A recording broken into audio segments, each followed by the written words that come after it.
Assalamualaikum, how are you? चलें जी, आज हमने कंटिन्यू करना है द टॉपिक और प्रोबेबली द लास्ट नहीं लास्ट नहीं सेकंड लास्ट सब टॉपिक है हमारा। अब तक हम लोगों ने force on a charge particle, force on a current carrying wire ये पढ़ लिया और इसी कॉन्सेप्ट से रिलेटेड एक सब टॉपिक, अच्छा ये भी ओ लेवल्स में देख रखा हुआ है, force on parallel wires, such parallel wires जो कि आपस में करंट कैरी कर रहे हैं अपने अंदर। तो ये वाला सब टॉपिक आज हमारा है, ठीक है। ये भी आसान सा है, छोटा सा है, बड़े सिंपल सा है।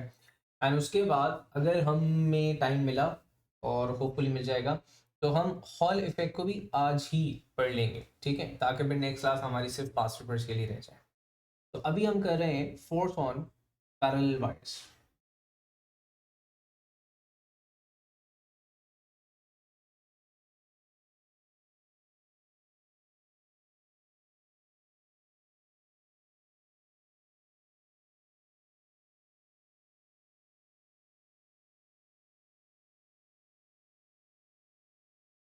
अच्छा, अब ये फोर्स ऑन पैरेलल वायर्स वाला कॉन्सेप्ट क्या है, इस चीज को हम लोगों ने यहाँ पे देखना है, समझना है। देखिए, अब तक जो बात हुई थी उसी से रिलेटेड, वहीं से इंग्रेडिएंट्स लेकर के फिर इस बात को भी स्टार्ट करेंगे। वो इंग्रेडिएंट्स ये हैं कि पहला इंग्रेडिएंट, पहली बात ये है कि आपके पास जो एक वायर है उसके अंदर करंट फ्लो करेगा तो उस वायर की अपनी मैग्नेटिक फील्ड होगी। दूसरी बात ये है कि अगर वो वायर किसी दूसरी मैग्नेटिक फील्ड के साथ या उस मैग्नेटिक फील्ड के अंदर मौजूद होगा तो वो इंटरैक्ट करेगा और इंटरैक्शन के नतीजे में फोर्स एक्सपीरियंस करेगा। वो फोर्स एक चार्ज पार्टिकल भी एक्सपीरियंस कर रहा होता है। अब हमने क्या किया था कि एक चार्ज, एक वायर को हम लेकर आए थे एक एक्सटर्नल मैग्नेटिक फील्ड में, मतलब हमने एक वायर जिसमें करंट फ्लो कर रहा था, हम उसको लेकर के आए थे एक प्रॉपर मैग्नेट की मैग्नेटिक फील्ड के अंदर, और वो FIL के through, Fleming's left hand rule के थ्रू, BIL के थ्रू हम लोगों ने उसके ऊपर फोर्स देखी थी। कॉन्सेप्ट ये है कि सिंस, अच्छा लॉजिक क्या थी कि भाई वो जो वायर है जिसमें करंट फ्लो कर रहा है उसकी अपनी मैग्नेटिक फील्ड है, it's behaving as a magnet, तो दो मैग्नेट्स इंटरैक्ट कर रहे थे। अगर एक wire as a magnet behave कर रहा है तो दो वायर्स भी एज अ मैग्नेट ही बिहेव करेंगे। तो जिस तरह मैं दो मैग्नेट्स को एक दूसरे के नजदीक लेकर आता हूं, जिस तरह मैं दो मैग्नेट्स के अंदर अट्रैक्शन एंड रिपल्जन एक्सपीरियंस करता हूं, तो क्या ऐसा मुमकिन है दो ऐसे वायर्स जिसके अंदर करंट फ्लो कर रहा हो वो भी एक दूसरे को अट्रैक्ट या रिपेल करें? और कायदे से करना भी चाहिए। देखें, दोनों ही मैग्नेटिक फील्ड पोजेस करते हैं। अब अगर दोनों को नजदीक लाया जाएगा तो एक दूसरे की मैग्नेटिक फील्ड रीजन के अंदर होने की वजह से दोनों की मैग्नेटिक फील्ड इंटरैक्ट करती हैं, दोनों वायर्स एक दूसरे से इंटरैक्ट करेंगे। So this is the concept जिसको हम कह रहे हैं फोर्स ऑन पैरेलल वायर्स।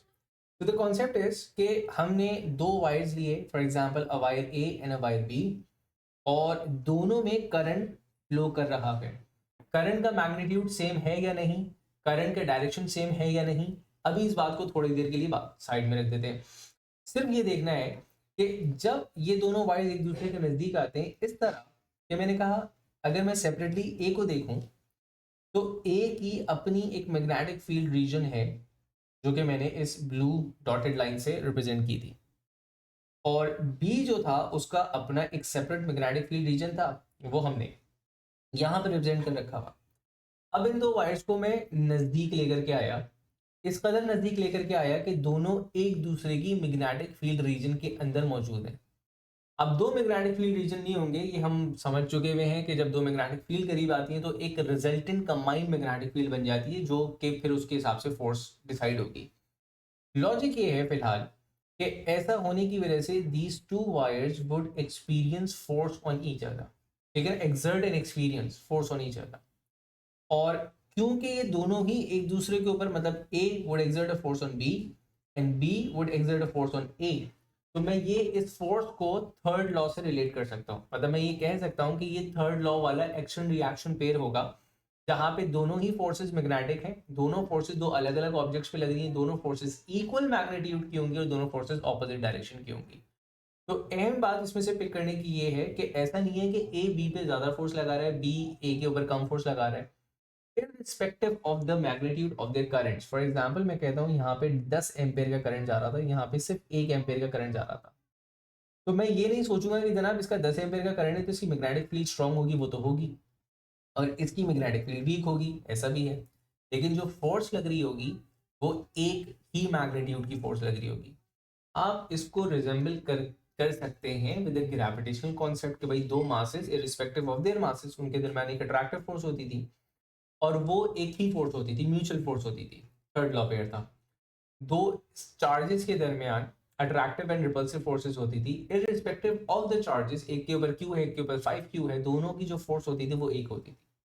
तो सिमिलरली यहाँ पर भी वही थर्ड लॉ पेयर वाली लॉजिक लग रही है कि दो वायर्स को एक दूसरे के नजदीक लेकर के आ जाएंगे हम, तो दोनों wire would exert an experience, मतलब वायर ए एक्सर्ट भी कर रहा है, एक्सपीरियंस भी कर रहा है, that's what makes it a third law pair, would experience a magnetic force. अब ये मैग्नेटिक फोर्स की लॉजिक क्या है, थोड़ी सी चीजें रिकॉल करते हैं, बिल्कुल पहली वाली जो हमारी क्लास थी उससे। देखिए मैंने कहा था कि the magnetic flux density for a single wire is given by mu not I over 2 pi T. ठीक है, अब यहाँ पे म्यू नॉट आपके पास कांस्टेंट था और आई जो है वो आपके पास करंट है, डी जो है वो आपके पास वो पर्टिकुलर डिस्टेंस होता था जिस डिस्टेंस के ऊपर हम ये रिकॉर्ड कर रहे हैं। अब फॉर एग्जाम्पल मैंने कहा कि ये जो जो वायर्स हैं ये एक दूसरे से अ डिस्टेंस डी सेपरेटेड हैं, तो अगर मुझे ए की मैग्नेटिक फ्लक्स डेंसिटी देखनी होगी एट द पॉइंट जहां पे बी रखा हुआ है तो डिस्टेंस यही वाला लिया जाएगा, और इसी तरह अगर मुझे बी की मैग्नेटिक फील्ड देखनी है एट अ पॉइंट जहां पर ए सिचुएटेड है तो डिस्टेंस अगेन सेम हो गया। तो एक चीज कॉमन है कि डिस्टेंस तो सेंटर टू सेंटर भी कह लो, अब ये बोलो दो वायर्स के दरमियान का है।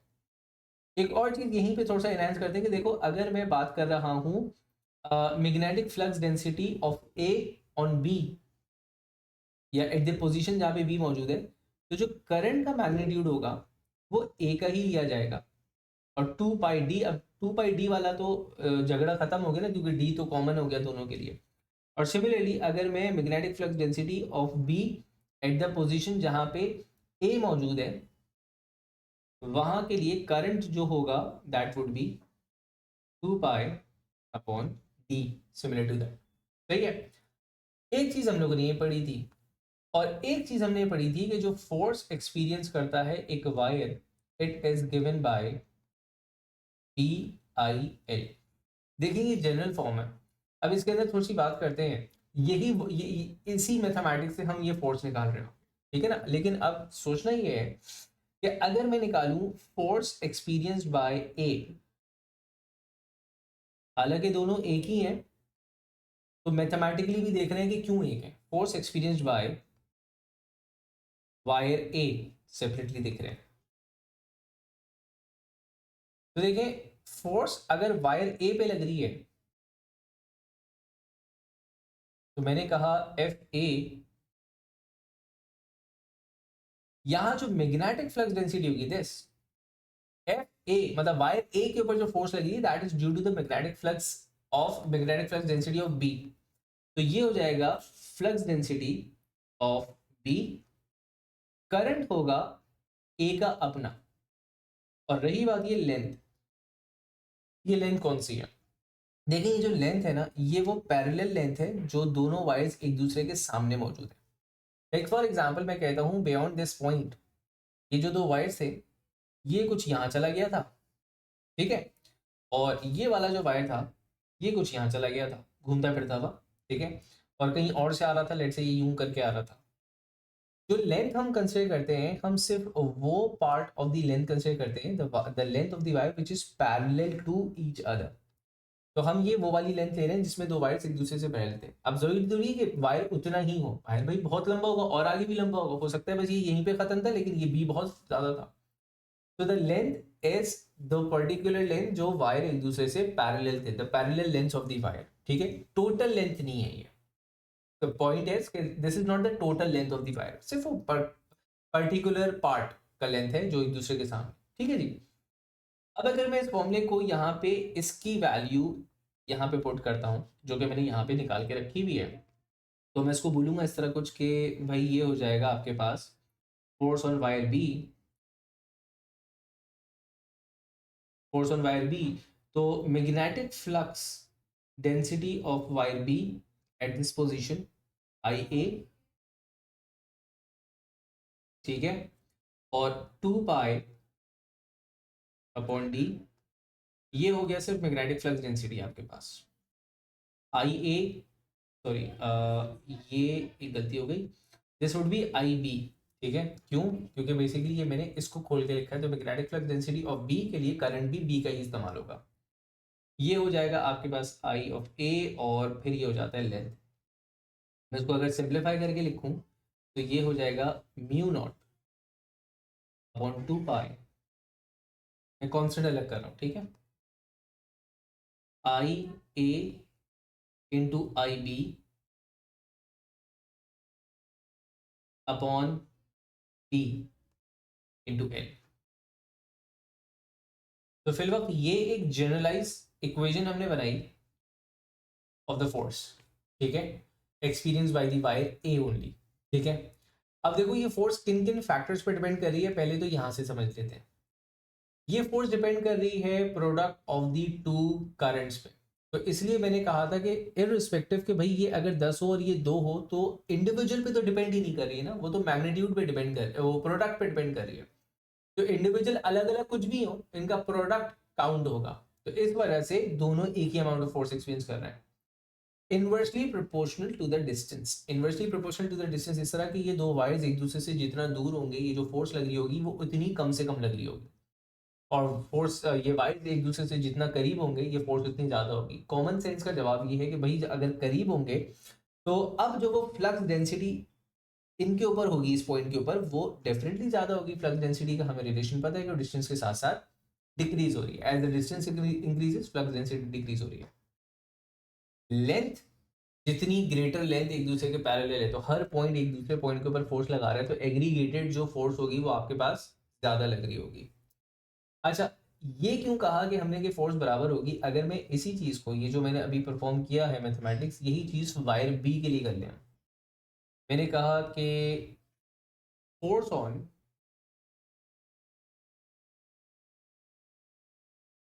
वायर बी निकालना है, सिमिलर सी चीज है, बस प्रूव कर रहे हैं अपने लिए कि ये कैसे सेम है फोर्सेस। देखें, अगर force experienced by wire B में देखता हूं, तो अब जो the general formula is B I L, अब जो मैग्नेटिक फ्लक्स डेंसिटी होगी वो ए की होगी, जिसकी वजह से बी फोर्स एक्सपीरियंस कर रहा था। करंट ए का अपना होगा, और लेंथ तो वही लेंथ है, जाहिर है कि दोनों के लिए सेम होगी। अब बी ए की जगह मैं ये वाला जो बी ए का इक्वेशन हम लोगों ने बनाया था वो रिप्लेस कर रहा हूँ, ठीक है। तो ये इक्वेशन आपके पास हो गई म्यू नॉट अपॉन 2 पाई, सही है, और फिर ये हो जाएगा आपके पास I of A upon D. This is the entire expression for BA only, right? IB बाहर आ गया, this is IB, sorry, then। अच्छा, अब देखो बात तो वही हो गई, अगर मैं इसको अब सिंप्लीफाई करके लिख रहा हूँ तो this is mu naught upon 2 पाई, जिसको मैं इवेंचुअली वही लिख दूंगा 2 × 10⁻⁷, लेकिन इसको अभी ऐसे ही जनरली छोड़ देते हैं। फिर ये हो गया आई ए इंटू आई बी, ठीक है, अपॉन डी इंटू एल। तो अब देखो फोर्स का जो फॉर्मूला बन के निकला है, ये तो वही निकला जो अभी हमने ऊपर निकाला था, इस वजह से हमने कहा था मैग्नीट्यूड। अच्छा, आपने इसी चीज को हाईलाइट किया, मैंने अभी देखा आपका message, yes this was I B, ठीक है, ये वाली चीज। तो हमने कहा कि जो फोर्स का फॉर्मूला है वो तो दोनों के लिए सेम है ना, तो the forces would be same experience by the two wires, ठीक है। तो इसकी थोड़ी सी डिस्क्रिप्शन लिख लेते हैं और फिर बात करेंगे इनके डायरेक्शन के ऊपर, और मैग्नीट्यूड से रिलेटेड अभी थोड़ा सा एक छोटी सी बात और मुझे कहनी है, लेकिन पहले इनकी इसकी डिस्क्रिप्शन लिख लेते हैं। लिखेंगे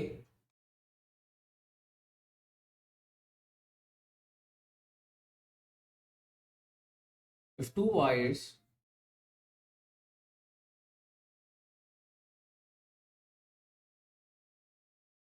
that carry current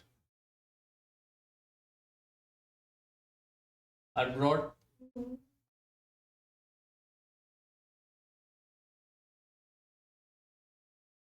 closer to each other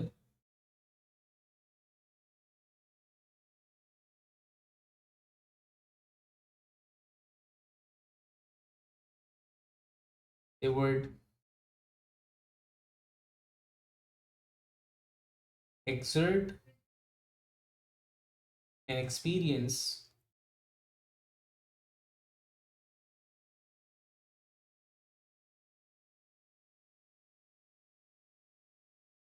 a force. ठीक है, the force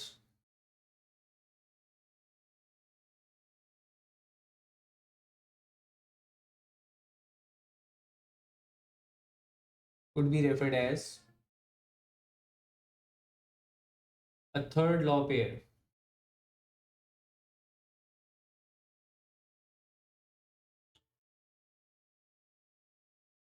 ठीक है, अच्छा, एक अहम बात जिसकी तरफ हम अब इसके बाद इस पॉइंट के बाद जा रहे हैं वो ये कि the nature of the force,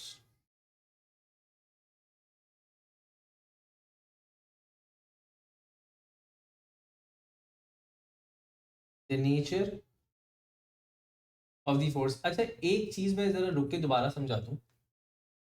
ये देखो, अगर मैंने ये चीज लिखी है ना, the force could be referred as a third law pair, ये एक छोटी सी बात नहीं है, बहुत बड़ी डिटेल है। अगर आपको न्यूटन का थर्ड लॉ मुकम्मल तौर पे याद है तो अब आपको ये समझ में आना चाहिए कि थर्ड लॉ पेयर होने की वजह से ये दोनों फोर्सेस एक ही नेचर की हैं, दोनों मैग्नेटिक हैं, दोनों फोर्सेस इक्वल हैं इन मैग्नीट्यूड, दोनों फोर्सेस ऑपोजिट हैं इन डायरेक्शन, दोनों फोर्सेस एक सिंगल टाइम पे लग रही हैं और दोनों forces are exerted and experienced by both the wires simultaneously. तो थर्ड लॉ पेयर क्योंकि ये सारी कंडीशंस रखता है, इसी वजह से हमने एक बहुत बड़ी सी एक्सप्लेनेशन को समराइज करके एक छोटे से जुमले में लिख दिया कि ये थर्ड लॉ पेयर है। तो अब वो जो सारी चीजें थर्ड लॉ के लिए थी वो सब यहाँ पे अप्लाई कर दें, तो पूरी डिस्क्रिप्शन यहाँ पर एक जुमले के अंदर आ गई आपके पास। अब मैं बोला था the nature of the force. अच्छा, मैं किस नेचर की बात कर रहा हूँ फोर्स की? फोर्स बीइंग अट्रैक्टिव और रिपल्सिव। अभी तक इस पे बात नहीं की ना, बात कर लेते हैं। देखो, ये फोर्स अट्रैक्टिव भी हो सकती है, फोर्स रिपल्सिव भी हो सकती है, totally depends upon the direction of the currents. ठीक है, मैग्नीट्यूड की तो बात कर ली, अब डायरेक्शन के ऊपर बात करेंगे। The nature of the force attractive और रिपल्सिव, मतलब हम इस नेचर की बात कर रहे हैं। Depends upon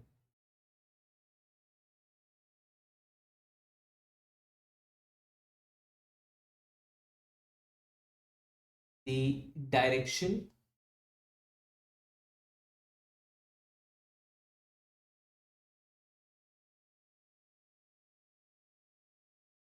of the currents in both wires. दोनों का इंपॉर्टेंट है, ठीक है ना। अब वो किस तरह उसको बाद में समराइज करता हूँ। एक पॉइंट यहाँ पर इंपॉर्टेंट डिस्कस करना है, वो ये कि देखो, ये जो फोर्स हमने निकाली है ना, this is the total force on the entire length which was parallel। ठीक है, और हम मोस्टली एक सिंगल पॉइंट के फोर्स की बात करते हैं। मैं यूं कह सकता हूं कि this could be the net force. जाहिर है कि हर पॉइंट पे फोर्स एक्ट कर रही होगी। ठीक है, हर पॉइंट पे आपके पास फील्ड का इंटरेक्शन हो रहा होगा, हर पॉइंट पे फोर्स लग रही होगी वायर इंटायर लेंथ पे। तो यूं कहना आसान होगा कि हम एक सिंगल पॉइंट की फोर्स निकाल लेते हैं। तो बेसिकली हम इसको इस फॉर्म में, जिस फॉर्म में हमने इसको यहाँ पे लिखा है कि force equals to mu naught upon 2 pi I A I B D L, इस फॉर्म से बहुत ज़्यादा हम इसको निकालते हैं as a force per unit length, एक स्पेसिफिक पार्ट के हिसाब से। तो हम इसको निकालेंगे मोस्टली, मतलब ऐसे भी हो सकता है, लेकिन हम निकालते हैं इसको फोर्स पर यूनिट लेंथ के हिसाब से।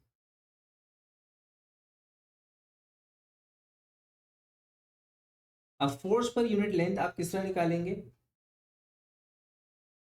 तो ये फोर्स है, लेंथ से ले जाकर डिवाइड कर दे। Whatever the length is, आपने उसको टोटली डिवाइड कर दिया, और मैथमेटिकली आपके पास जो फॉर्मूला है उसमें से आप लेंथ हटा दें, लेंथ हटा देंगे तो वो force on a single point, मतलब फोर्स पर यूनिट लेंथ हो जाएगा। तो ये हो गया mu naught upon 2 pi I A I B upon D इन, अच्छा एल तो है नहीं, ठीक है। तो फोर्स पर यूनिट लेंथ से हम अब एक कंक्लूजन ड्रॉ कर सकते हैं कि force per unit length is proportional to product of the two masses, oh sorry, product of the two, क्या कहते हैं, currents, and force per unit length is inversely proportional to the distance between the two wires। अब ये जो बात जिस form में हम लेकर आ गए ना इसको, ये वाली चीज, ये कुछ रिजेम्बलेंस रखती है हमारे प्रीवियस पढ़े हुए लॉजिक से। हमने ऐसे दो लॉस पढ़ रखे हुए, एक लॉ हमने पढ़ा था ग्रेविटेशनल लॉ, एक लॉ हमने पढ़ा था इलेक्ट्रोस्टैटिक लॉ। ये एग्जैक्टली exactly वैसा तो नहीं है, क्योंकि वहां पे डी स्क्वायर का फैक्टर आ रहा था, यहाँ पे डी स्क्वायर नहीं है, ठीक है। अलबत्ता ये जरूर है कि we have a constant, we have a direct relation with the product of the major cause और inversely related to the distance. तो समहाउ एक मैं अंडरस्टैंडिंग के हिसाब से एनालॉजी बना सकता हूँ। And this point again is proving कि भाई ये थर्ड लॉ पेयर है, क्योंकि वो भी इसी लॉजिक के तहत थर्ड लॉ पेयर थे। आई बात समझ। अब बात करते हैं डायरेक्शन ऑफ द फोर्स पे। चलिए पहले तो मुझे बताइए यहां तक की तमाम बातें क्लियर है, इज एवरीथिंग, बस बेहतरीन हो गया। अब देखें डायरेक्शन की बात करें, डायरेक्शन का जो पता लगेगा ना हमें, वो अब डायग्राम बना के ही पता चलेगा। There is no rule, left hand rule right hand rule यहां नहीं चलने वाला। अब हमें सीधा सीधा डायग्राम बनानी पड़ेगी।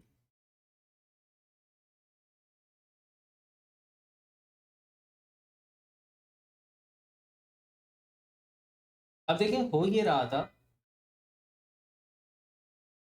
अव्वल तो फोर्स लगा क्यों नहीं ये भी पता चलेगा। मैंने कहा था कि जो डायरेक्शन है वो डिपेंड करती है डायरेक्शन ऑफ द करंट के ऊपर, direction of the force. Direction of the current कौन सा, direction of the current both wires का। अब वो डायरेक्शन इस तरह मैटर करेगी, इनवर्ट आउटवर्ड लेफ्ट राइट नहीं है, वो डायरेक्शन यू मैटर कर रही है कि क्या दोनों वायर्स के अंदर करंट एक ही डायरेक्शन में फ्लो कर रहा है, या क्या दोनों वायर्स में जो करंट है वो अलग अलग डायरेक्शन में फ्लो कर रहा है, इनवर्ट्स आउटवर्ड्स या दोनों इनवर्ट्स या दोनों आउटवर्ड्स। तो डायरेक्शन इस तरह मैटर कर रही है कि are the currents in the same direction और are the current in the opposite direction. अब कौन सा ऑपोजिट है, कौन सा इनवर्ट्स है, कौन सा आउटवर्ड्स है, कौन सा अपवर्ड्स है, कौन सा डाउनवर्ड्स है, डजंट मैटर, बस ये देख रहे हैं सेम और ऑपोजिट। अब फॉर एग्जांपल पहली एग्जांपल के हिसाब से जो पहली डायग्राम है ना, इसके रिस्पेक्ट से देखते हैं। लेट्स से मैंने कहा कि मेरे पास जो दो पैरेलल वायर्स थे उसके अंदर जो करंट फ्लो कर रहा था वो ऑपोजिटली डायरेक्टेड था। अब एक में invert into the plane of page, तो दूसरे में out of the plane of page, एक में अपवर्ड तो एक में डाउनवर्ड, एक में लेफ्ट तो एक में राइट, कुछ इस तरह करके कहानी है। ऐसे में हुआ ये कि अब मेरी डायग्राम के रिस्पेक्ट से देखो, मैंने कहा कि ये जो पहला मेरे पास वायर है ना, इसमें जो करंट है that is into the plane, ठीक है। यहाँ पे करंट इनवर्ड्स है,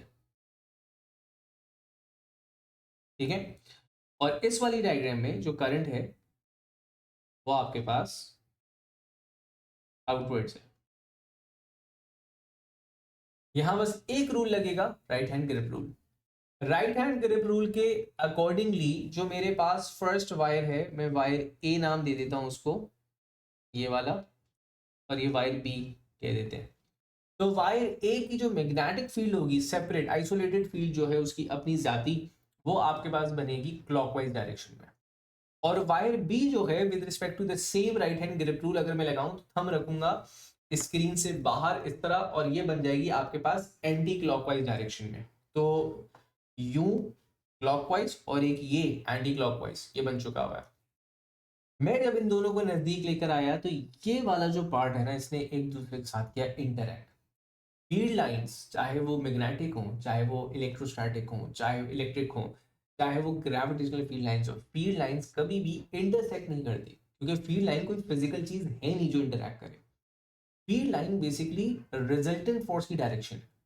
तो जब दो मैग्नेट्स एक दूसरे के नजदीक आएंगे तो बीच में जो भी पॉइंट होगा उस पॉइंट पे मैग्नेटिक फोर्स जो होगी वो दोनों मैग्नेट्स की तरफ से एक रिजल्टेंट लग रही होगी। सो फील्ड लाइंस इंटरसेक्ट नहीं करेंगी, उनका पाथ ऑल्टर हो जाएगा। अब वो एक रिजल्टेंट फोर्स की डायरेक्शन शो कर रही होंगी।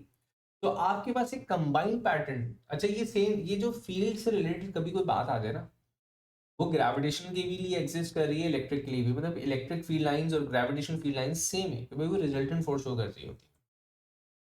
तो अब यूं समझें कि देखें यहाँ पर फील्ड लाइंस ही डाउनवर्ड्स, यहाँ पर field lines he downwards. In short इस पॉइंट पर अगर कोई एक मैग्नेट आता है, एक नॉर्थ पोल आता है, तो उसके ऊपर दोनों जो है वो फोर्स लगाएंगे नीचे की जाने।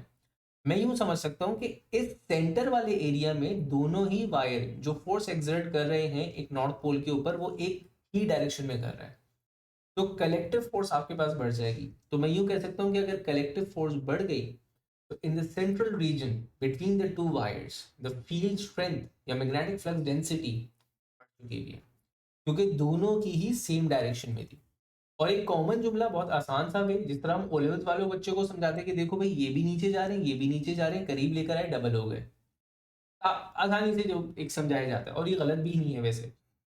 तो इस सेंट्रल पार्ट के अंदर the field region becomes stronger. अच्छा सिर्फ ये नहीं होता, definitely field is no longer circular now. अब फील्ड थोड़ा सा डिस्टॉर्ट होकर के ऐसे बनता है क्योंकि यहाँ पे स्ट्रेंथ बड़ी है, और आपके पास फील्ड जो है वो कुछ यूं करके अब आ रही है, शोइंग दैट के आउट्स मतलब ऑन द ईदर साइड्स जो फील्ड स्ट्रेंथ है वो वीकर हो चुकी हुई है, जो फ्लक्स डेंसिटी है वो कम नजर आ रही है मुझे। तो ये हो गया कंबाइंड फील्ड पैटर्न। अब दोबारा चले पिछले लॉजिक के ऊपर, मैंने एक चीज समझाई थी, whenever there is a distort in field region, magnetic field के स्पेसिफिकली, तो ग्रेटर डेंसिटी रीजन से, higher concentration of field lines वाले रीजन से lesser concentration of the field lines वाले रीजन पर एक फोर्स एक्सर्ट होती है। मतलब सेंटर से इस जानिब और सेंटर से इस जानिब फोर्स लगेगी, ग्रेटर कंसंट्रेशन रीजन से लेसर कंसंट्रेशन रीजन पर। तो both the wires would now experience a force in an outward direction। इसको फोर्स लगी यहाँ पे, और इसको फोर्स लगी इक्वल मैग्नीट्यूड। आई होप कि इक्वल बनाने की कोशिश की, वैसे मेरे को ग्रिड आगे पीछे हो गई है यहाँ पे। सो दी वायर्स रिपेल ईच अदर। और कंक्लूजन में क्या लिख सकते हैं? कंक्लूजन ये लिख सकते हैं, हम ये बना रहे हैं कि if the current are flowing in opposite direction the wire exert a repulsive force on each other। ठीक है, अब यही चीज सेम डायरेक्शन के लिए देखें। सेम डायरेक्शन में मैंने कहा ये could be into could be out of the, तो मैंने इनटू दी पेज के लिए दोनों को सेम बना दिया। मैंने कहा सेम डायरेक्शन में अब थोड़ा सा स्पीड अप करते हैं। मैंने कहा अगर सेम डायरेक्शन में है तो ये भी आपके पास एंटी क्लॉकवाइज, सॉरी ये आपके पास हो गया क्लॉकवाइज, ये भी क्लॉकवाइज है। लेकिन अगर इनका सेंट्रल रीजन देखूं तो इस पॉइंट के ऊपर इस फील्ड की तरफ जानिब से फोर्स लग रही है डाउनवर्ड, इस फील्ड की जानिब से फोर्स लग रही है अपवर्ड्स, और यहां पर कैंसिलेशन ऑफ द फील्ड हो रही है। ठीक है, जिसकी वजह से इस सेंट्रल पार्ट में फील्ड नेग्लिजिबल या खत्म हो जाएगी। तो ऐसे में रिजल्टेंट फोर्स ये बन रही है कि जो फोर्सेस यहां लग रही हैं अब वो कंबाइन होकर के इधर ऐसे करके जा रही है। तो अब अगर मैं कंबाइंड पैटर्न बनाऊंगा तो वो कुछ इस तरह का बनता है। ठीक है, सेंटर में देयर इज नो फील्ड या बहुत ही नेग्लिजिबल फील्ड, और साइड रीजन में डेफिनेटली कंपैरेटिवली ग्रेटर फील्ड है। और लॉजिक ये कहती है कि जो फोर्स लगती है वो हायर कंसंट्रेशन से लोअर कंसंट्रेशन की तरफ लगती है। तो अब जो फोर्स लग रही होगी ना, वो फोर्स लग रही होगी इस वायर पे अंदर की जानिब। ठीक है, यहाँ बता देते, इस वायर पे अंदर की जानिब, और ये वाले वायर पे मजीद अंदर की जानिब। और वायर के रिस्पेक्ट से देखा जाए तो वायर ने एक दूसरे को कर लिया अट्रैक्ट। तो यहां पे मैं ये कह सकता हूं कि if the current flows in the same direction, same direction में करंट फ्लो करेगा, तो वायर एक दूसरे को करेंगे अट्रैक्ट, और अगर ऑपोजिट डायरेक्शन के अंदर करंट फ्लो कर रहा है तो वायर करेंगे एक दूसरे को रिपेल। बस ये है डायरेक्शन की लॉजिक जो मुझे याद रखनी है।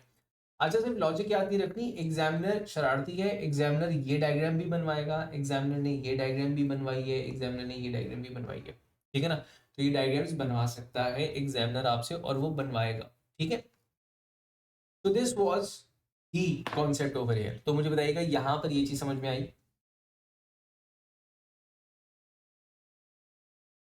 ओके, तो मैं एक सवाल लेता हूं उसका, एक सवाल ओनली, और फिर मैं जाना चाहूंगा हॉल इफेक्ट की तरफ, ठीक है। आई होप आपको ऐसा ना फील हो रहा हो कि हम जस्ट रशिंग।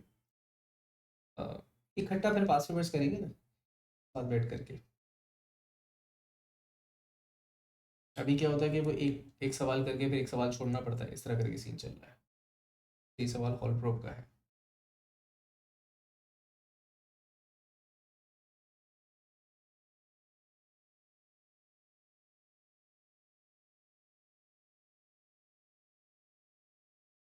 अच्छा, दिस, ठीक है, this seems to be a fine question, ठीक है, along with a lot of things. तो मैंने कहा हम, this is question number 5, number 5, slip of tongue. Question number 5 है 4 मई जून 13,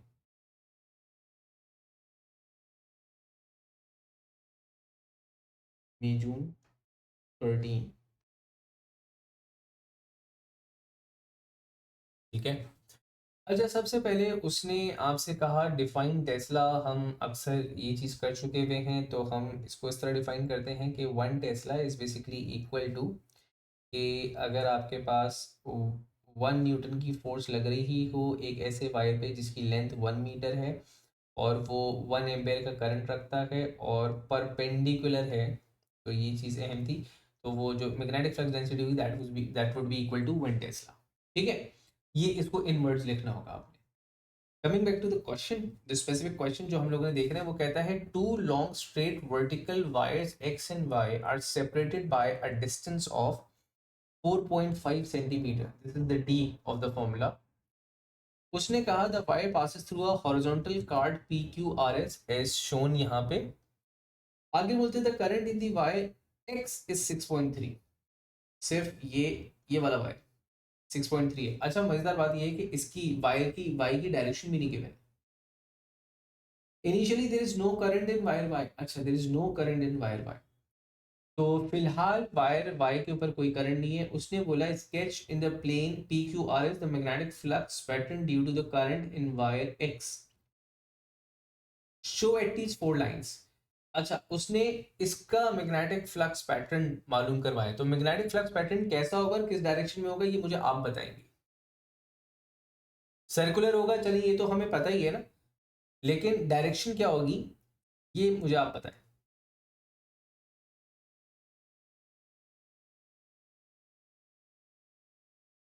क्लॉकवाइज और एंटी क्लॉकवाइज ये देखना हो मैग्नेटिक फ्लक्स डेंसिटी के लिए।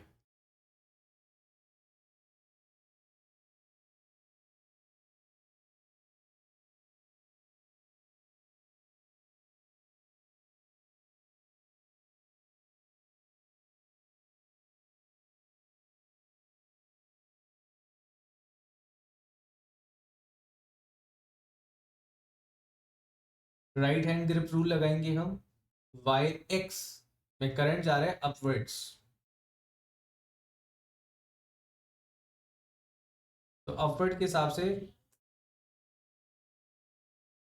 दफा दोबारा देखें, एक दफा दोबारा देखें इसको।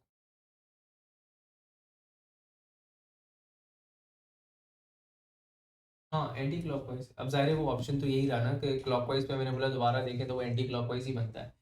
देखें, ग्रिप रूल यहाँ पे लगा के देखें कि आपके पास बेसिकली जो, देखिए कितने आर्टिस्टिक वे के अंदर अब मैं इस बात को प्रूव करूंगा कि वाई इट इज सो,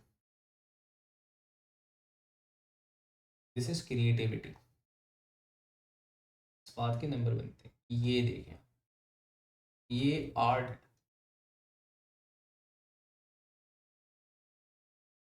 अच्छा अच्छा, ये देखें ना आप, ये इतना ज़बरदस्त, ये मेरा अपना ज़ाती हाथ है, ये मेरा अपना हाथ। अच्छा, ये बहुत कॉमन मिस्टेक है, मैं आपको बताऊं कि लेफ्ट हैंड से कर लिया और फ्लेमिंग्स लेफ्ट हैंड रूल को ऐसे करके लगा दिया, ऐसे करके लगा दिया, राइट हैंड की जगह लेफ्ट हैंड यूज कर लिया, तो ये yes this is an honest mistake, ये हो जाएगी, ठीक है ना। तो ये आप चेक करें कि ये हाथ यहाँ पर आ गया है। अब 4 लाइंस बनानी है, 4 लाइंस बनाने का तरीकेकार क्या होगा, देखें, लाइंस शुड बी सर्कुलर। अब जाहिर है कि अगर मैं थोड़ा सा इसको ये सोचते हुए कि भाई ये तो एक 3D है और मैं थोड़ा सा वही वाली बात है आर्टिस्टिक हो जाऊं, तो yes a bit Oval shape ऐसे करके मैंने बना दिया विद रिस्पेक्ट टू वायर, लेकिन उसने बोला था एटलीस्ट 4 लाइंस है ना, तो मैं 4 के हिसाब से ही बनाने की कोशिश करता हूँ। तो मैंने ये बनाया और चौथी लाइन जो है वो मेरे पास यहाँ पर आ जाएगी, ठीक है ना। तो ये मैंने 4 लाइनें बना दी। अच्छा, सिर्फ यहाँ पे बात नहीं रोकनी है, अब आपने डायरेक्शन स्पेसिफाई करनी है, तो आप इसको, अच्छा, डायरेक्शन जो है ना वो आप इस तरह ऐसे करके दिखा दें और कोशिश करेगा दोनों साइड पे दिखा दें, यूं करके, ताकि कहीं अगर गलती हो जाए तो वो, तो ये हमने बना दिया इसके ऊपर डायरेक्शन, ठीक है। नहीं, अच्छा, ये बनाने की कोशिश की लेकिन वो शायद बहुत अच्छे से चीज आई नहीं कि the circles must not be equidistant. Circle जो है उनका डिस्टेंस आपस में बढ़ते रहना चाहिए, ठीक है। तो सर्कल्स का डिस्टेंस इंक्रीज हो रहा है और ये जो लास्ट वाला है, अब जाहिर है कि मेरी डायग्राम जरा ज़्यादा बड़ी हो गई है, वो रेंज से बाहर जा रही है। और ऐसे भी अगर बना दी ना, जैसे मैंने ये मेरी आखिरी वाली जो लाइन है वो थोड़ी सी बाहर जा रही है, नॉट एन इशू, ठीक है। मैं एटलीस्ट ये मैं दिखा पा रहा हूँ कि ये पैटर्न किस तरह जा रहा है, ठीक है। So the distance must increase, distance का इंक्रीज होना फील्ड स्ट्रेंथ या फ्लक्स डेंसिटी का डिक्रीज होना शो कर रहा है ना, तो ये वो ज़रूरी है। आप चाहें तो इसको ऐसे ही छोड़ दें, आप चाहें तो भाई आप इसको ये प्रिसिशन के लिए बोलें कि भाई हम यहाँ से इसको हटा रहे हैं, इसको ऐसे करके हटा दें, ठीक है, लेकिन डायरेक्शन फिर आप वाज़ेह तो कर दें इसके ऊपर, ठीक है जी। चले, ये हो गया। अब आए अगले पार्ट के ऊपर। वो कहता है कि the magnetic flux density B at a distance X from a long straight current carrying wire is given by the expression, ये ठीक है, where I is the current in the wire, mu naught is the permeability of free space. अच्छा, ये जो constant है ना ये आपको गिवन भी होता है, ठीक है, वैसे तो याद होगा 4 टेंस ऑफ -7 जितने भी कांस्टेंट्स हैं ये गिवन भी होते हैं। और एक और मजेदार बात ये है कि ये कांस्टेंट्स आपके कैलकुलेटर्स में भी होते हैं, ठीक है ना। कांस्टेंट का एक वो सेक्शन होता है, वहाँ पे नंबर्स होते हैं, वहाँ पे भी होते हैं, खैर वो इतना टाइम ज़्यादा लेते हैं ढूंढने में, अगर याद ना हो तो खैर वहाँ पर भी है। Calculate the magnetic flux density at wire Y due to the current X. Wire Y के ऊपर, वायर वाई जो है वो 4.5 सेंटीमीटर्स के फासले पे था। तो अब यहाँ पे मैं ये जो फॉर्मूला है इसको इस्तेमाल करूँगा, जो परमेबिलिटी ऑफ फ्री स्पेस है उसकी वैल्यू थी 4 pi to 10⁻⁷। Current in wire X was 6.3, तो मैंने यहाँ पे लिखा है इसको 6.3, और फिर 2 पाई और x की जगह 4.5 लिखेंगे 10⁻⁷, ठीक है। तो यहां से मेरे पास फ्लक्स डेंसिटी की वैल्यू आ जाएगी 8.9 10⁻⁻⁶ या 8.9 माइक्रो, ठीक है। दूसरी बात उसने बोला the current of 9.3 is now switched on in wire Y, use your answer in to calculate the force per unit length. Force per unit length आपको निकालनी है। फोर्स पर यूनिट लेंथ का फॉर्मूला हमने अभी डिस्कस किया था, force per unit length का formula होगा आपके पास म्यू नॉट अपॉन 2 पाई, ठीक है, इनटू दोनों करंट्स का जो आपके पास प्रोडक्ट है डिवाइडेड बाय डी, ठीक है। और डी की वैल्यू क्या थी आपके पास 4.5 10⁻⁻7, ठीक है। अच्छा आप ये भी कर सकते थे, क्योंकि ये सारी चीज़ तो ऐसे रिपीट हो रही है ना, तो मैं यूँ भी कह सकता हूँ कि 8.9 10⁻⁻6 डायरेक्टली मल्टीप्लाई कर दूं मैं 9.3 से। किस लॉजिक के तहत? एक तो ये कि भाई ये सारी जो चीज़ है वो पूरी ऊपर हम कैलकुलेट कर चुके हैं, ठीक है। दूसरी लॉजिक ये है कि जो फोर्स लगती है वो लगती है BIL, और मुझे चाहिए F/L। तो B की वैल्यू मैं निकाल चुका हूँ, मैंने सिर्फ इसको करंट ऑफ Y से मल्टीप्लाई किया। सो विद एनी मैथमेटिक्स किसी भी तरह लैंड करो, लैंड आपने यहीं पे करना है। अगर आप फुल फॉर्मूला भी यूज करोगे तो यहाँ से फोर्स पर यूनिट लेंथ आ जाएगी। अब बताइए क्या कहते हैं, इसकी वैल्यू क्या आ रही है? जो प्रीवियस वैल्यू है सब उसको 9.3 से मल्टीप्लाई कर दें।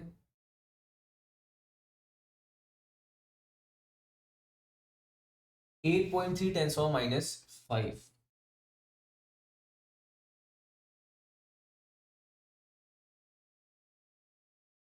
ठीक है।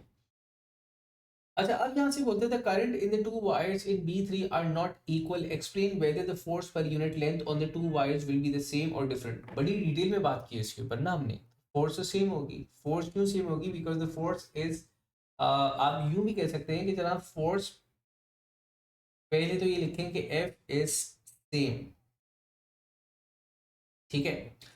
दूसरी चीज आप ये लिखें कि force is third law pair. अच्छा इसको थोड़ा सा एक्सप्लेन करना होगा, ऐसे बिल्कुल नहीं।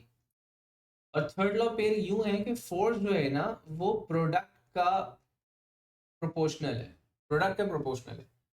तो जो फोर्स एक्सर्टेड और एक्सपीरियंस्ड है, it's a third law pair, exerted and experience same होगा। और दूसरा the force exerted and experience is proportional to the product of the two wires. तो इररिस्पेक्टिव ऑफ द फैक्ट कि मैं एक पे निकाल रहा हूं दोनों में निकाल रहा हूं, मुझे लेना तो प्रोडक्ट ही है, इसलिए दोनों पे इक्वल एंड ऑपोजिट होगा, ठीक है ना। तो इस चीज को हमने प्रूव किया। अच्छा अब जैसे मैंने कहा कि मैं एक चीज डिस्कस करना चाह रहा हूँ हॉल इफेक्ट का। If you do not have any other class, because हो सकता है अब क्लास थोड़ी सी एक्सटेंड हो जाए, तो I hope there is not an issue. तो मैं हॉल इफेक्ट को हम आज ही डिस्कस कर लें।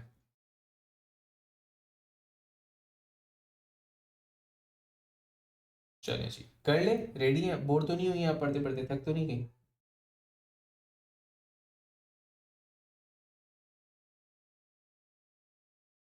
चलिए जी। बहुत मजेदार सी एप्लीकेशन है, कॉन्सेप्ट नहीं है, एप्लीकेशन मतलब डेफिनेटली कॉन्सेप्ट है लेकिन कोई नया वो नहीं पढ़ रहे हम, फिनोमेना। हम एक एप्लीकेशन पढ़ रहे हैं, हॉल इफेक्ट। इसको आप कॉन्सेप्ट कह सकते हैं कि ये हॉल इफेक्ट क्या चीज़ है।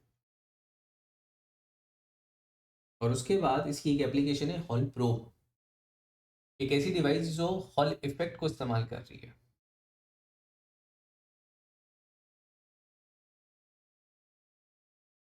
तो यहाँ से पहले हम डायग्राम्स बोरो कर लेते हैं।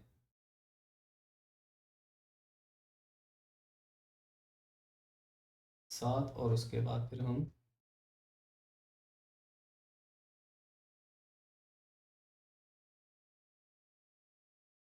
यहाँ पढ़ेंगे।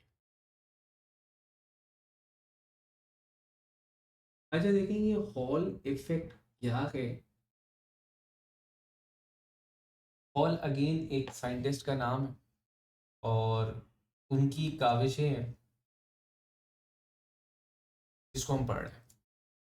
अब हॉल साहब ये कहते हैं कि एक मैग्नेटिक फील्ड के अंदर वो एक स्लाइस ऑफ मेटल, या better word slice of conductor लेकर के आ रहे हैं।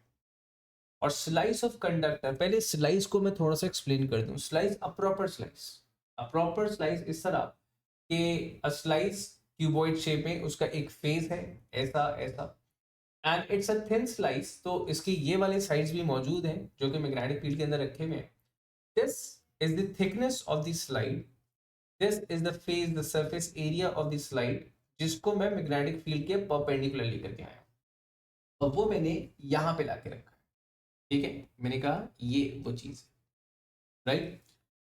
तो एक स्लाइस था, उसको मैंने perpendicular to the magnetic flux density place किया. तो फॉर एग्जांपल ये एरिया वाज नॉर्थ यहाँ पे, और ये साउथ है. Magnetic flux density, magnetic field lines ऐसे करके जा रही हैं. इस फील्ड लाइंस के सेंटर में मैंने ऐसा एक स्लाइस मैथमेटिक जो कंडक्टर है वो रखा हुआ है.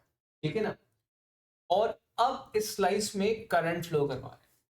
अब तक क्या कर रहे थे, वायर रखा हुआ था.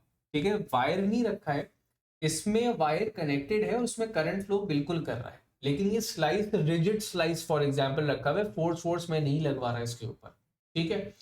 तो इस स्लाइस के अंदर क्या होता है, जब एक चार्ज पार्टिकल मूव करवाया था तो वो चार्ज पार्टिकल को लेके गए थे, वो मूव कर गया था. एक सिंगल कंडक्टर को रखा था तो वो उसके ऊपर फोर्स लग गई थी, परपेंडिकुलर फोर्स.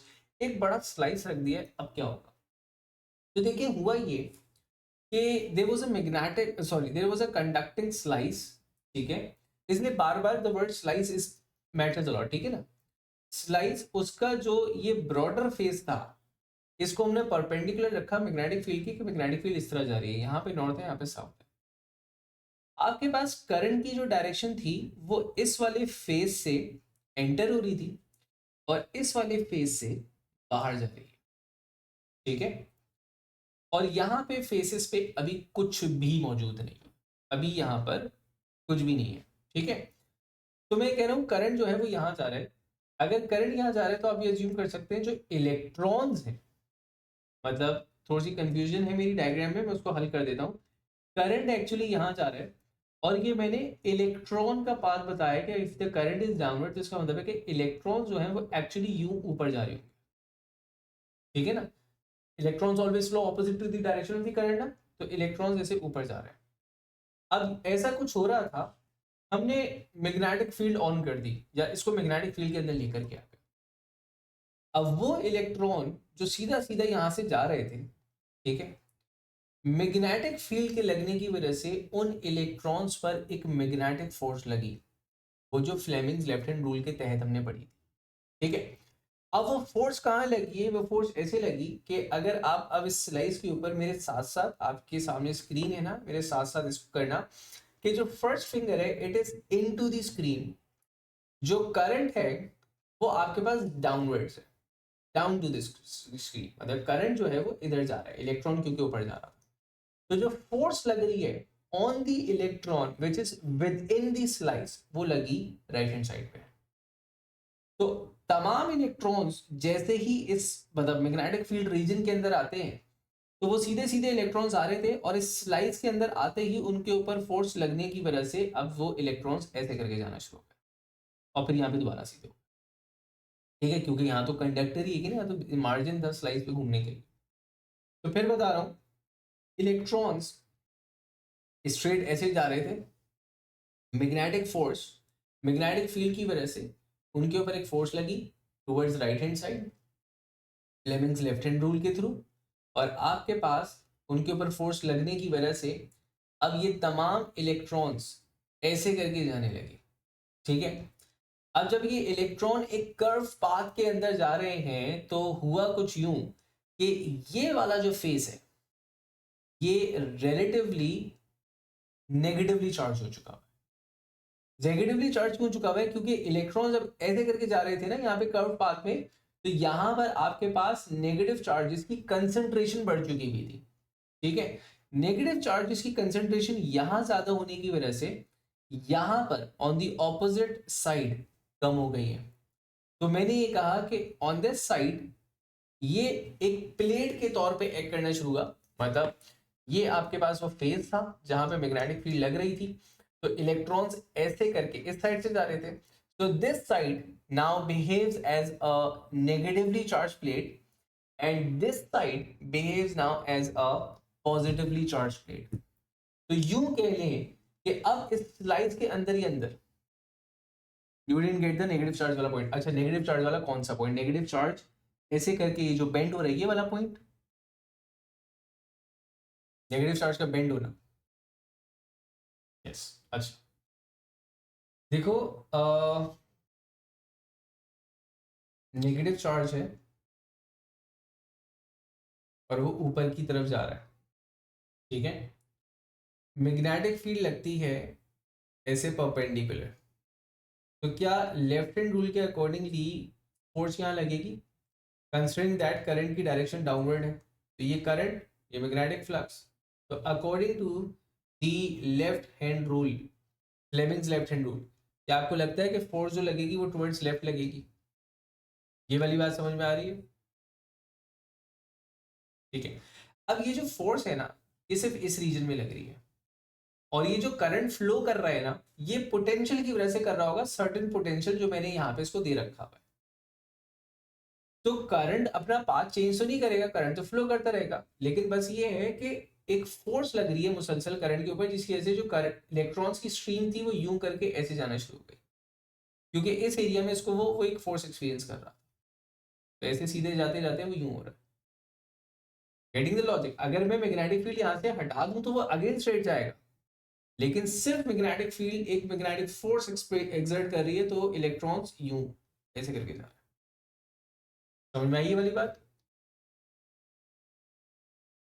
अच्छा, अब आगे बढ़ो, अगर समझ में आ गई है तो ऐसा हुआ कि अब इस पूरी स्लाइस को अगर देखो, तो क्योंकि इलेक्ट्रॉन सारे एक तरफ टुवर्ड्स राइट होकर के जा रहे हैं, तो ये वाला जो साइड होगा ये रिलेटिवली ज्यादा नेगेटिव चार्ज हो जाएगा, और ये वाला साइड रिलेटिवली पॉजिटिव चार्ज रह जाएगा। तो these two opposite sides are now acting as negatively charge plate and positively charge plate, कह सकता हूं मैं? तो विद इन दी स्लाइस एक इलेक्ट्रिक फील्ड क्रिएट हो जाएगी, विद इन दी स्लाइस एक इलेक्ट्रिक फील्ड क्रिएट हो जाएगी। क्यों क्रिएट हो रही है? मैग्नेटिक फील्ड ऐसे पड़ी थी, इलेक्ट्रॉन सीधा जाते जाते यूं टेढ़ा हो गया, तो ये हो गई नेगेटिवली चार्ज प्लेट, ये वाला हो गया पॉजिटिवली चार्ज प्लेट। ये दोनों प्लेट्स एक दूसरे के ऑपोजिट थे, नेगेटिव पॉजिटिव, पॉजिटिव और नेगेटिव प्लेट्स के दरमियान हमेशा एक इलेक्ट्रिक फील्ड मौजूद होती है, तो क्या ये इलेक्ट्रिक फील्ड क्रिएट हो चुकी हुई है, ऐसा कहा जा सकता है? इलेक्ट्रिक फील्ड की डायरेक्शन क्या होगी? इलेक्ट्रिक फील्ड की डायरेक्शन होगी फ्रॉम पॉजिटिव टू नेगेटिव, या from higher potential to lower potential, ये इलेक्ट्रिक फील्ड की डायरेक्शन है। अब ट्विस्ट, ट्विस्ट ये है कि इस इलेक्ट्रॉन पे, ये जो इलेक्ट्रॉन हम यहाँ से लेकर के जा रहे थे, इस इलेक्ट्रॉन पे एक फोर्स लग रही थी यहाँ पे, विच वॉज मैग्नेटिक फोर्स, जिसकी वजह से एक इलेक्ट्रिक फील्ड क्रिएट हुई। क्या मैं कह सकता हूं now this electron, the same electrons will experience electric force also, क्योंकि इलेक्ट्रिक फील्ड क्रिएट हो चुकी है। क्या ये इलेक्ट्रिक फोर्स भी एक्सपीरियंस कर रहे होंगे? ऐसा है? yes. अब इलेक्ट्रिक फील्ड क्रिएट होने की वजह से वो चार्ज पार्टिकल्स जो फिलहाल ऐसे जा रहे थे, नाउ उनका पाथ रिलेटिवली कम डिफ्लेक्टेड हो। क्यों? क्योंकि आपके पास क्या हो रहा था, एक इलेक्ट्रिक फोर्स भी लग रही है। एक पॉइंट जरा बीच में रह गया, जरा उसको दोबारा से वहां पर जाते हैं। मैंने कहा ये जो इलेक्ट्रिक फील्ड क्रिएट हुई थी, क्या मैं कह सकता हूं इन दो प्लेट्स के अक्रॉस एक वोल्टेज जनरेट हो चुका हुआ होगा? क्यों? क्योंकि electric field strength is given by V over D, they are a distance D apart, electric field create हुई है, तो इन दो प्लेट्स के अक्रॉस क्या आपको ऐसा लगता है कि वोल्टेज अपीयर होना शुरू हो जाएगा? There would be a potential difference across these two plates, ऐसा है जी। अब होगा ये कि जैसे जैसे करंट जाता चला जा रहा है, वैसे वैसे आपके पास यहाँ पे चार्जेस की एक्यूमुलेशन बढ़ती चली जा रही है। चार्जेस की एक्यूमुलेशन बढ़ने की वजह से ये फील्ड, इलेक्ट्रॉन नेगेटिव चार्जेस बढ़ रहे हैं, तो ये फील्ड जो इसके अंदर क्रिएट हुई थी ये स्ट्रेंथन अप हुई चली आ रही है। ये फील्ड स्ट्रेंथन अप हुई चली आ रही है, उसकी वजह से ये जो वोल्टेज है ये आपके पास इंक्रीज हुए चले जा रहा है। अब ये वोल्टेज इंक्रीज हो रहा है, फील्ड स्ट्रेंथ हो रही है, तो ये इलेक्ट्रिक फील्ड आपके पास क्या होती चली आ रही है, बढ़ती चली जा रही है। तो वो चार्जेस का पाथ जो कि ऐसा हो चुका हुआ था मैग्नेटिक फोर्स की वजह से, वो अब आहिस्ता आहिस्ता दोबारा डिक्रीज हो रहा है। वो क्यों डिक्रीज हो रहा है? क्योंकि अब उसके ऊपर सिर्फ और सिर्फ मैग्नेटिक फोर्स नहीं लग रही, उसके ऊपर इलेक्ट्रिक फोर्स भी लग रही है जो कि बढ़ती चली जा रही है। क्या मैं कह सकता हूं कि इलेक्ट्रिक और मैग्नेटिक फोर्स बढ़ते बढ़ते एक ऐसा पॉइंट आएगा जहां पर आपके पास इलेक्ट्रिक फोर्स और मैग्नेटिक फोर्स बराबर हो जाएंगे? ऐसा पॉइंट जहां पे इलेक्ट्रिक फील्ड स्ट्रेंथ इतनी इंक्रीज हो गई कि इस पर्टिकुलर इलेक्ट्रॉन के ऊपर जो यहां से जा रहे हैं, मैग्नेटिक फोर्स और इलेक्ट्रिक फोर्स बराबर हो जाए। जब ये बराबर होंगे तो ये दोबारा से स्ट्रेट लाइन में जाना शुरू कर देंगे। अब ये जो स्ट्रेट लाइन में जा रहे हैं, ये with the presence of magnetic and electric both fields हो रहा है। इलेक्ट्रिक और मैग्नेटिक फील्ड्स की मौजूदगी में they are still travelling in a straight line. अब there is no further increase in charges on the both sides. तो इसका मतलब है कि there is no further increase in the voltages across the plates. At that point ये जो voltages हम लोग यहाँ रिकॉर्ड कर रहे थे अक्रॉस दी प्लेट्स, ये हो जाएंगे constant. These voltage are referred as Hall voltage, and this phenomena is referred as Hall effect. ये फिनोमिना जो हो रहा है हमारे साथ, इसमें पहले हमने एक स्लाइस को रखा, उस स्लाइस को हमने क्या किया, उस स्लाइस में इलेक्ट्रॉन्स पहले एक तरफ और प्रोटॉन्स एक तरफ रह गए थे। आपके पास इलेक्ट्रिक फील्ड जनरेट हुई, इलेक्ट्रिक फील्ड की वजह से इलेक्ट्रिकल फोर्स लगी, इलेक्ट्रिकल फोर्स की वजह से वो इलेक्ट्रॉन दोबारा उधर आना शुरू हुए, और फाइनली वो वोल्टेज जब ये सब स्टेबलाइज हो गया तो वोल्टेज कुछ इस तरह से आकर के बैलेंस आउट हो गया। ठीक है ना, इसकी प्रॉपर शक्ल कि magnetic and electric force balance हुई हुई है।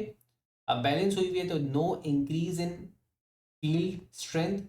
No increase in field strength तो मतलब ये जो वोल्टेज में इसके ऊपर रिकॉर्ड, इसके अक्रॉस रिकॉर्ड कर रहा था, ये कांस्टेंट वैल्यू अचीव कर चुके हैं। These voltages are referred as Hall voltage, और ये जो कुछ इस स्लाइस के अंदर हुआ, it is referred as Hall effect. पहले मुझे बताएं क्या ये हॉल इफेक्ट आपको समझ में आया? थोड़ा सा कंफ्यूजिंग था, आई नो दैट, ये हो रहा है फिर ये हो रहा है फिर ये हो रहा है, लेकिन क्या ये समझ में आया? अच्छा, अब ये हॉल इफेक्ट निकाल के किया क्या? इस हॉल इफेक्ट की मदद से हमने मैग्नेटिक फ्लक्स डेंसिटी मेजर की। याद होगा हमने एक मेथड डिस्कस किया था मैग्नेटिक फ्लक्स डेंसिटी को मेजर करने का, जिसके अंदर वो हमने एक तो वो वजन रखा था, फिर रिकॉर्ड किया था, फिर उसको टर्निंग इफेक्ट वाला से, वो इतना इफेक्टिव तो था नहीं। हमने यहाँ से किया। हमने यहाँ से कैसे किया कि देखिए, यहाँ पर आकर इस पोजीशन पे जबकि मेरे पास इलेक्ट्रिक और मैग्नेटिक फोर्स बराबर हो गए थे, इन दैट केस मेरे पास हॉल वोल्टेजेस जो थे वो कांस्टेंट हो चुके हैं। मैं इन हॉल वोल्टेज को मेजर भी कर सकता हूँ। मैं बहुत ही सेंसिटिव सा वोल्ट मीटर लगा दूं, क्योंकि बहुत कम होंगे, माइक्रोमीटर्स में होने वाले हैं, बहुत ही कम होंगे। अब मैं वोल्ट मतलब 1 वोल्ट 2 वोल्ट में तो एक्सपेक्ट नहीं कर सकता, 10⁻⁵, 10⁻⁶, 10⁻�7 में एक्सपेक्ट करूंगा। एक इंतहाई सेंसिटिव सा वोल्ट मीटर लगा के मैंने इनको रिकॉर्ड कर लिया। रिकॉर्ड करने के बाद I can use this to measure magnetic flux density. कैसे? पहले उसकी मैथमेटिक्स देखें। देखिए, हमारे पास ये जो अचीव हुई थी कंडीशन, वो उस सूरत में हुई थी जब हमने कहा कि जो मैग्नेटिक फोर्स लग रही है वो इंड्यूस्ड इलेक्ट्रिक फील्ड की वजह से इलेक्ट्रिक फोर्स के बराबर हो जाए। ठीक है, अब प्रीवियस चैप्टर्स हमें बताते हैं कि magnetic force on a charge particle can be written as B Q V, electric force on a charge particle can be written as V Q over D. अब यहाँ पे थोड़ी सी साइड्स की बात करते हैं। देखिए, डी जो है वो इस और इस प्लेट के दरमियान का डिस्टेंस, मतलब दिस थिकनेस ऑफ दी, मतलब ये जो एरिया है इसका डिस्टेंस है। ठीक है, इसकी लेंथ कह लें आप इसको, तो ये डिस्टेंस है। और दूसरी चीज ये है कि ये जो साइड है, मतलब the face of the plates, ये इसको थिकनेस में बोल रहा हूं, एंड दिस मैटर्स अलॉट। ये डायमेंशन है, दोनों लेंथ्स है, ये वाला और ये वाला। यहाँ पे फील्ड जनरेट हुई थी, यहाँ पे और यहाँ पे, तो प्लेट के दरमियान का डिस्टेंस हो गया और प्लेट की विड्थ हो गई, जिसको हम टी थिकनेस से रेफर करेंगे। ठीक है, अब वापस आओ। मैं यहाँ पे फिलहाल ये कह सकता हूं कि मैं इस Q को और इस Q को कैंसिल आउट कर रहा हूं। हो सकता है मैंने कर दिया। ठीक है, अब ये जो वोल्टेजेस हैं, इन वोल्टेजेस को मैंने कहा था कि ये हॉल वोल्टेज है, क्योंकि ये across the plate due to Hall effect आए थे। तो मैंने इन हॉल वोल्टेज को क्या किया, सब्जेक्ट बनाया, और सब्जेक्ट इस तरह बनाया कि मैंने कहा डी, बी और वी, कुछ इस तरह बन गया। अब ये जो v है, दिस इज द वेलोसिटी। अच्छा नहीं, एक, हाँ ठीक है, this v is basically velocity. अब वेलोसिटी किसकी होगी? है वेलोसिटी ऑफ इलेक्ट्रॉन्स। और वेलोसिटी ऑफ इलेक्ट्रॉन्स को as से हमें याद है, हम कहते थे इन अ कंडक्टर ड्रिफ्ट वेलोसिटी, ठीक है। और ड्रिफ्ट वेलोसिटी का फॉर्मूला आई होप आपको याद होगा कि हमारे पास ड्रिफ्ट वेलोसिटी का फॉर्मूला था आई एन ए क्यू, ठीक है। ये एस में पढ़ा है हम लोगों ने। अब ये चीज मैं यहां पर रिप्लेस कर रहा हूं। मैंने कहा दी हॉल वोल्टेज हमारे पास हो जाएगा magnetic flux density D, the distance between the two plates, और इसकी जगह मैं लिख रहा हूं आई एन ए क्यू, ठीक है। अच्छा, अब ये जो एरिया है, ये कौन सा वाला एरिया है? एरिया डेफिनेटली ये वाला एरिया होगा। एरिया वो वाला होता है जिस जो क्रॉस सेक्शनल एरिया जिसमें से करंट एंटर कर रहा है, करंट एंटर कर रहा है आपके पास इस पूरे एरिया में से। तो मैं अगर चाहूं तो इस एरिया को थोड़ा सा एक्सपेंड करके लिख सकता हूं। ये एरिया को मैं एक्सपेंड करके लिख दूंगा डी इंटू टी। उसके लिए इस वाली को अगर आप रेफरेंस बना लो तो ज्यादा अच्छा है। डी इंटू टी मैंने एरिया रिप्लेस किया, तो अब यही फॉर्मूला थोड़ा सा और ऑल्टर हो जाएगा। और वो इस तरह ऑल्टर हो रहा है कि मैंने कहा आपके पास B as it is, D as it is, I as it is, N D into T, और ये Q। अब यहां पे आपके पास D और D कैंसिल आउट हो जाएंगे, ठीक है। ये D और D मतलब ये डिस्टेंस जो था ये कैंसिल आउट हो गया, और आपके पास हॉल वोल्टेज का जो एक फॉर्मूला बना वो बना B I N T Q। पहले तो हॉल वोल्टेज के ऊपर बात कर लेते हैं। ये हॉल वोल्टेज क्या थे? ये वो वोल्टेज है जो कि मुझे दो साइड्स के अक्रॉस रिकॉर्ड कर रहा हूं मैं due to the Hall effect. ये किन किन फैक्टर्स पे डिपेंड करता है? सबसे पहला एंड ऑब्वियस, ये डिपेंड करेगा मैग्नेटिक फ्लक्स डेंसिटी के ऊपर। देखें, जितनी स्ट्रॉन्गर ये मैग्नेटिक फ्लक्स डेंसिटी होगी उतना ज्यादा फोर्स लगेगी इलेक्ट्रॉन्स पे, और उतने ज्यादा नंबर ऑफ इलेक्ट्रॉन्स यहाँ पर आके एक्यूमुलेट होंगे, और उतनी स्ट्रॉन्गर ये फील्ड क्रिएट होगी, तो अल्टीमेटली ये वोल्टेज उतने ही ज्यादा होंगे। दूसरी बात यह है कि ये डिपेंड करते हैं आपके पास आई के ऊपर। आई इज करंट, जितने ज्यादा मैग्नीट्यूड ऑफ करंट होगा उतने greater number of electrons pass on करेंगे, उतने greater number of electrons deposit होंगे यहाँ पे, उतने greater number of field strength, और वो फिर वो वाली सारी सीक्वेंस रिपीट होती है, ठीक है ना। अगेन हॉल वोल्टेज करंट पे डिपेंड करते हैं। अब बात करें एन टी क्यू पे। क्यू तो आपके पास चलिए थोड़ी देर के लिए कांस्टेंट कर देते हैं। क्यू क्या है? चार्ज ऑफ एन इलेक्ट्रॉन है, ठीक है। तो हमने बोला 1.6 × 10⁻⁹, ये आपके पास कांस्टेंट हो गया। थिकनेस पे ये इनवर्सली प्रोपोर्शनल। ये थिकनेस जितनी कम होगी आपके पास फील्ड स्ट्रेंथ, जो वोल्टेज की वैल्यू है वो उतनी ज्यादा होगी। थिकनेस कम होने से फील्ड स्ट्रेंथ बढ़ रही होगी। फील्ड स्ट्रेंथ क्यों बढ़ रही होगी? क्योंकि आपके पास जो चार्जेस हैं वो लेसर स्पेस के अंदर, लेसर एरिया के अंदर उतने ही चार्जेस एक्यूमुलेटेड है, तो जो concentration of the field lines है वो बढ़ चुकी हुई होगी, तो आपके पास फील्ड स्ट्रेंथ ज्यादा होगी।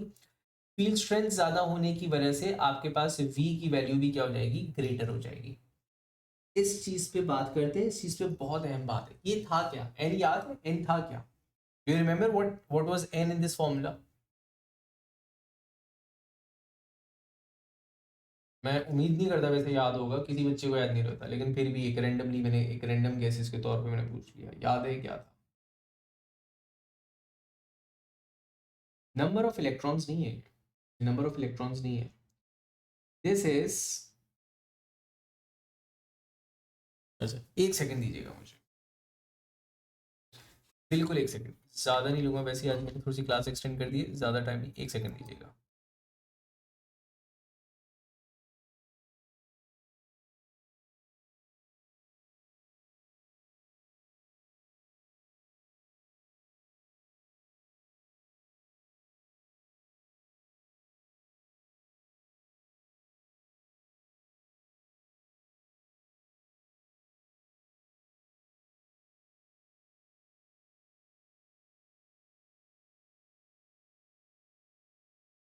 चलें जी, वो बस थोड़ा सा काम था बेटा। ये n जो है ना, आपके पास है चार्ज नंबर डेंसिटी या चार्ज डेंसिटी, ठीक है ना। दोनों तरीके से हम इसको लिखते थे। n is number density,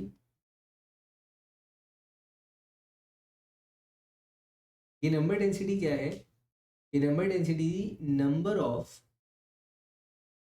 charge carriers, number of charge carriers per unit volume,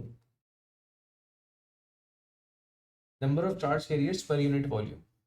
अब इसको मैं रिकॉल करवाता हूँ। देखो ऐसा है कि आपके पास अगर एक कंडक्टर है ना, तो पहली बात तो ये है कि उसके अंदर तमाम इलेक्ट्रॉन्स कंडक्शन में पार्टिसिपेट नहीं कर रहे।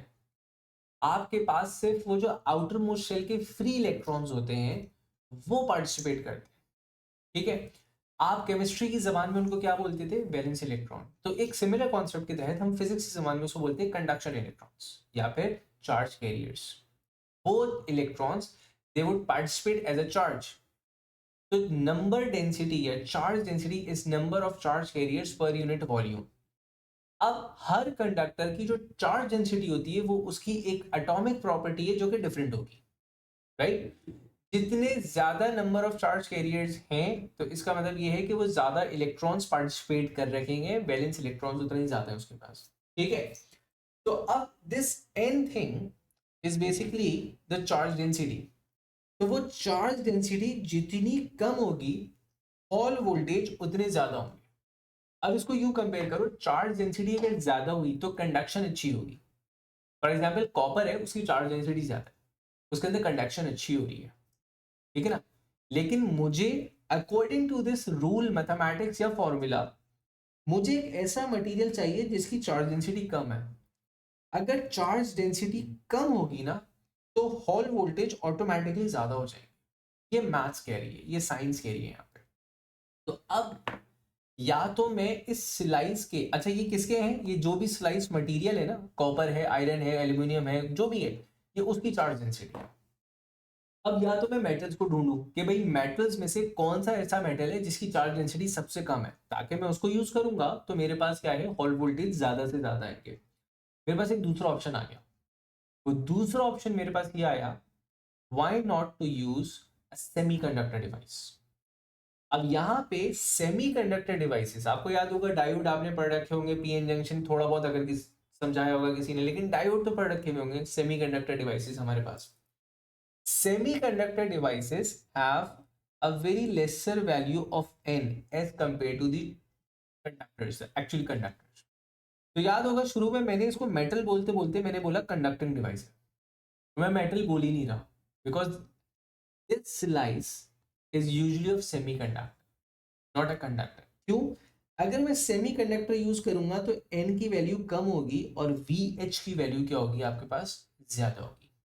हॉल वोल्टेज जितने ज्यादा होंगे उतने इजीली मेजरेबल हो जाएंगे। अब हॉल वोल्टेज मेजर करके सर क्या किया, जैसे ये हमने पूरी एक कहानी बना दी, ये पूरा एक सर्किट भी मैंने यहाँ पे प्रॉपर्ली लगा दिया कि इस स्लाइस को मैंने किस तरह पावर किया, जो रिकॉर्ड किए थे वोल्टेज उनके साथ मैंने क्या किया, उनको मैंने कहाँ रिकॉर्ड किया, व्हाई टू डू दैट। अब अगर मैं इस फॉर्मूले को देखूं, अगर मैं हॉल वोल्टेज को मेजर कर रहा हूं तो इस फॉर्मूले को रीअरेंज कर लेते हैं ना।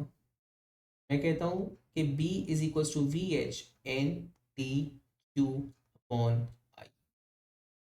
इसका मतलब है कि I can use this formula to precisely record the value of magnetic flux density. जो प्रीवियस मेथड हम लोगों ने पढ़े थे वो प्रिसाइज तो नहीं थे, बहुत अच्छे तो नहीं थे, उसमें एरर चांसेस तो बहुत सारे थे। क्या ये फॉर्मूला यूज किया जा सकता है to measure the magnetic flux density? Yes. तो इस हॉल इफेक्ट को हम बेसिकली इस्तेमाल करते हैं इन अ हॉल प्रोब। हॉल प्रोब क्या चीज होती है, hall probe is again probe is a simple device जिसके अंदर एक window of slice, semiconductor slice लगी हुई होती है। इस सेमीकंडक्टर स्लाइस को मैं ऐसे मैग्नेटिक फील्ड के अंदर रखूंगा और मैग्नेटिक फील्ड के परपेंडिकुलर रखता हूं, तो मैग्नेटिक ये जो हॉल इफेक्ट हो रहा है पूरा और पूरी कहानी जो भी हम लोगों ने पढ़ी उसके थ्रू मैं ये मैग्नेटिक फ्लक्स डेंसिटी मेजर कर सकता हूँ। कैसे हो रहा है काम देखें, सिंपल वर्जन बनाया हुआ है, एग्जैक्ट हॉल प्रोब नहीं है। एक हॉल प्रोब मैंने बनाया यहाँ से, इट इज पावर्ड, तो मतलब वो जो स्लाइस को करंट मिल रहा था वो भी यहाँ से आ रहा है, और जो वोल्टेजेस रिकॉर्ड कर रहे थे वो भी यहाँ पे जा रहा है। ये आगे लगा हुआ है किसी सेंसिटिव वोल्ट मीटर से, जिसने वोल्ट मीटर रिकॉर्ड करके उसके बाद एक प्रोसेसर यूनिट में जिसने मुझे पूरा बी कैलकुलेट करके दे दिया। तो अब इस प्रिसिशन के साथ मैं क्या कर सकता हूँ, मैं मैग्नेटिक फ्लक्स डेंसिटी भी मेजर कर सकता हूँ। तो आप मुझे बताइएगा, क्या ये hall effect and hall probe का कॉन्सेप्ट समझ में आया? Is it clear?